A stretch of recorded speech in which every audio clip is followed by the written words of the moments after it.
What's up, guys? If you haven't heard yet, the Frankenwagon is back. Now, this is my Squareback Miata Lovechild, and I'm getting this car perfect. In the last episode, I fixed all of the rust. This car is now 100% rust-free, and I had to do that all around the headlight bucket. So check that video out now if you haven't seen it yet. What I'm going to do in this video is I'm going to get to the interior, because this interior has been left unfinished for over 3 years, and I'm going to do the door panels and tidy up the dashboard, and here it is. Here's the interior. You can see it is a little bit ugly. I still got a lot of work to do. That's some ugliness I got to cover up with some panels and clean it up as well.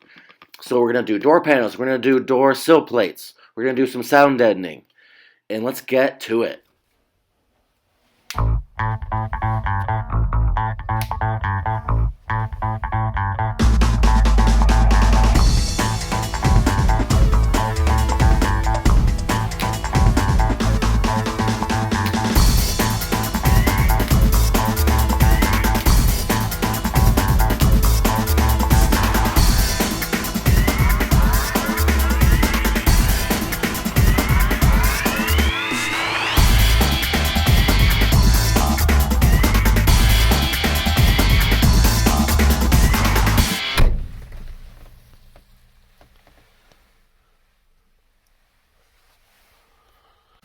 Okay, I have the door panel finished, and I think it looks really good.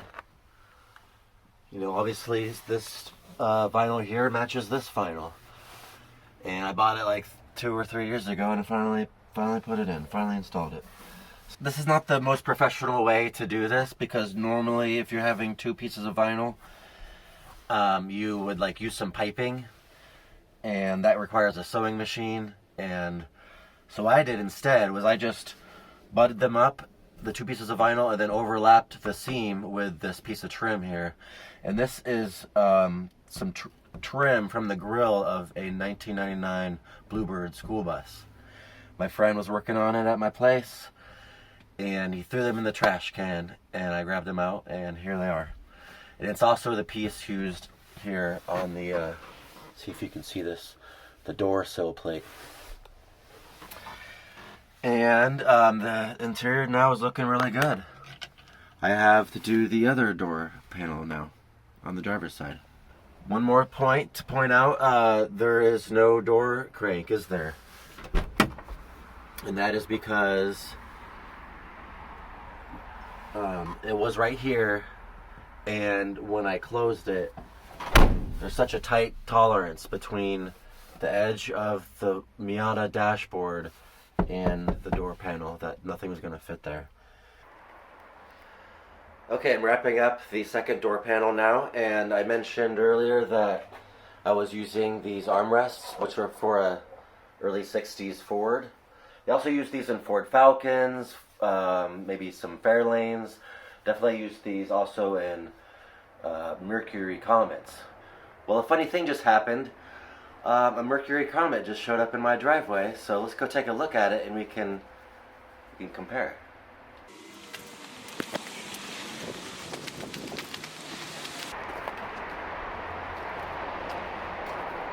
Well, here is a 1962 Mercury Comet wagon. Let's take a look.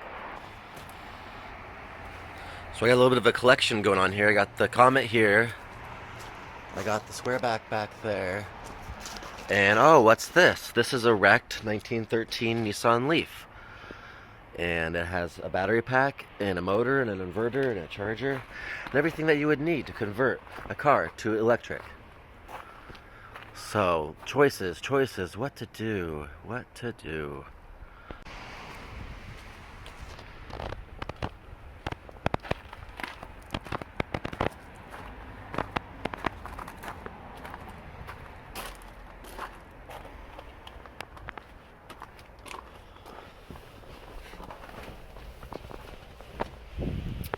Okay, here we have the armrest, and I was saying that should be a perfect match, but actually the angle is kind of weird on it. It should be more like that. Okay, so I do in fact have the armrest on the right side of the door. Because after I was installing it, I'm like, wait, what if it went this way and such that it was like this instead of like that? But it is like that, so I did it right. So you're going to need to subscribe if you want to see what I do with this car here and with this one here. I'm not really sure what I want to do exactly, but I'm going to convert something to electric. And I have one here, but I might have another one coming soon, a different car, but another wagon. I'm a wagon addict. So stay tuned and we'll see what we have in store for that.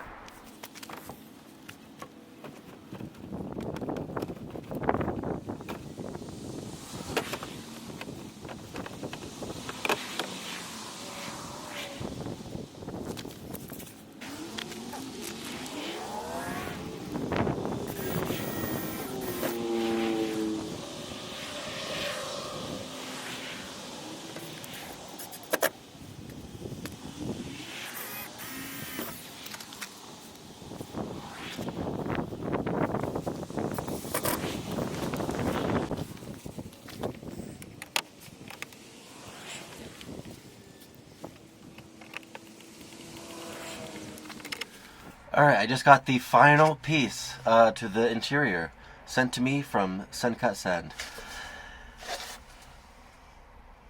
Yes, can you guess what they are? The top two pieces there. They are there's a defrost fence. Let me show you. So this dashboard is pretty ugly and I gotta clean it, but even after cleaning it's still gonna be pretty ugly. So I got these dash vents made up and I'm using aluminum that have been anodized black. They weren't cheap that way, but still pretty affordable given everything. I love SendCutSend, actually.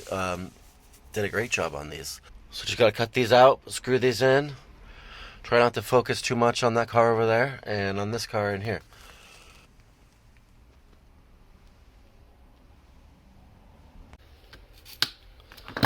Maybe I shouldn't try and do this with only one hand.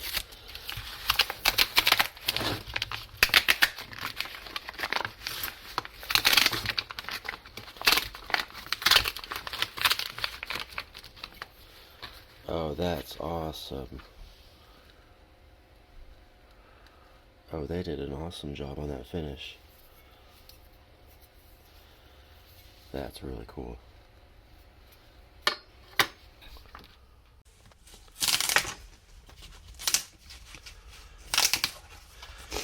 Okay, I'm not even exactly sure why I made these ones and where these are gonna go. I just thought it'd be cool. They might go somewhere, we'll have to look for a good spot.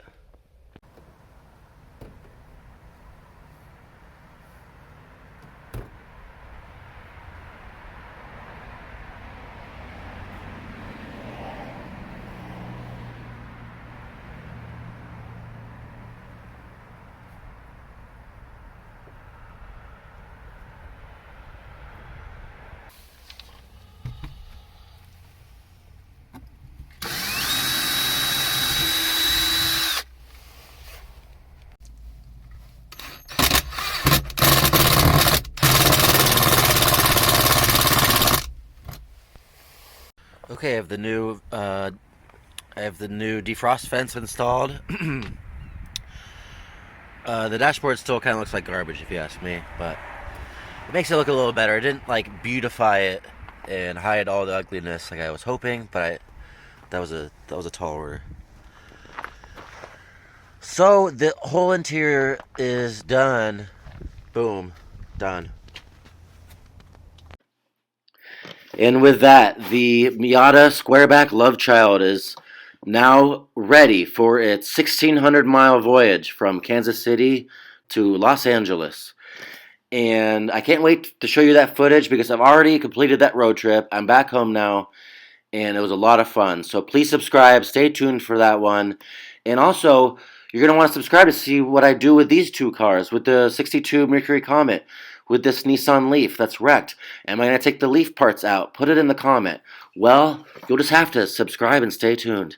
So thanks again for watching. And on that bombshell, good night, everyone.